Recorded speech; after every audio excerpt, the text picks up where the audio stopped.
In 1986, the United States attacked Libya. In 2003, it invaded Iraq. And in 2014, it carried out military operations in Syria. Time and again, the United States has tried to reshape the destiny of the Middle East. But there is one country that has remained extremely difficult to control. That country is Iran. Even today, the United States and Israel continue trying to find weaknesses in Iran's defenses. But history shows something remarkable. For nearly 600 years, Iran's borders have barely changed. Many powerful empires tried to invade it: Romans, Arabs, Turks, Russians, and even the British Empire. Yet Iran has repeatedly proven that it can withstand even the most powerful attacks. So the big question is, what makes Iran so strong? Why is Iran different from many other countries in the Middle East? If you want to understand Iran in one sentence, it is this: Iran is a giant natural fortress. A fortress whose walls were not built by humans, but by nature itself. The country is surrounded by mountains on almost every side. To the south lies the massive Zagros Mountains. These mountains act like a huge wall, blocking enemies coming from the south. Toward the northwest, these mountains rise even higher and form a natural barrier with Turkey.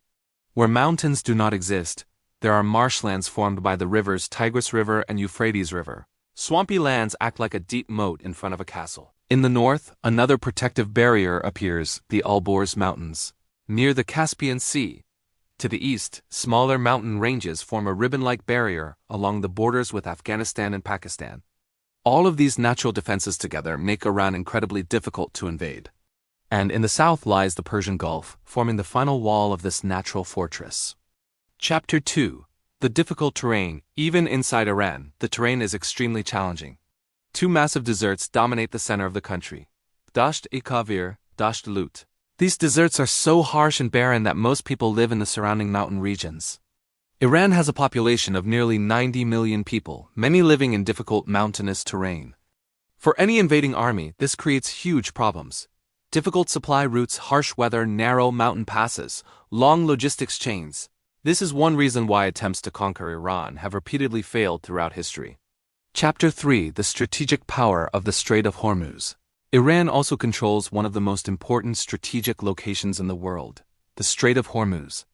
This narrow waterway connects the Persian Gulf to the open ocean.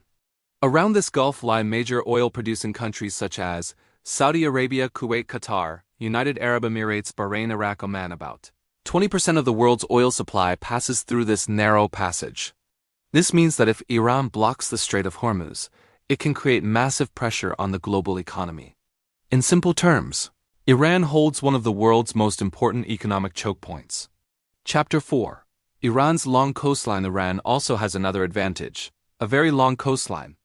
The country's total border length is about 8,700 kilometers, and nearly 2,800 kilometers of it is coastline along the Caspian Sea Persian Gulf. Unlike many coastal regions that are flat and sandy, Iran's coastline is mountainous and rugged. Hidden within these mountains are missile bases and military positions. Many of them are located in caves and blind spots that are difficult to detect with satellites or drones. If an enemy attempts to land troops from the sea, they immediately face steep mountains and possible ambushes. Chapter 5: Iran's ethnic complexity. Iran is also a multi-ethnic country. Its population includes many groups: Persians, Azerbaijanis, Kurds, Arabs, Baloch, Turkmen. Each group has its own culture, language, and historical identity.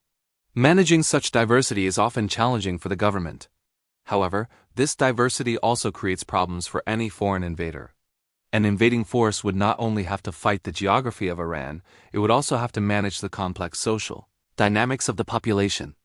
Chapter 6: The Iran-Iraq War example. A good example of Iran's resilience can be seen in the Iran-Iraq War. In 1980, Iraq's leader Saddam Hussein believed Iran was weak after the Iranian Revolution, so Iraq invaded Iran expecting a quick victory. But the war lasted 8 long years. Although Iraqi forces initially advanced deep into Iranian territory, Iran eventually pushed them back. After nearly 1 million casualties, the war ended without Iraq capturing Iranian territory. Chapter 7: Iran's strategic depth. Iran's final advantage is its size. The country covers around 1.6 million square kilometers. This creates what military strategists call strategic depth. Even if an enemy army crosses the border, victory is far from guaranteed.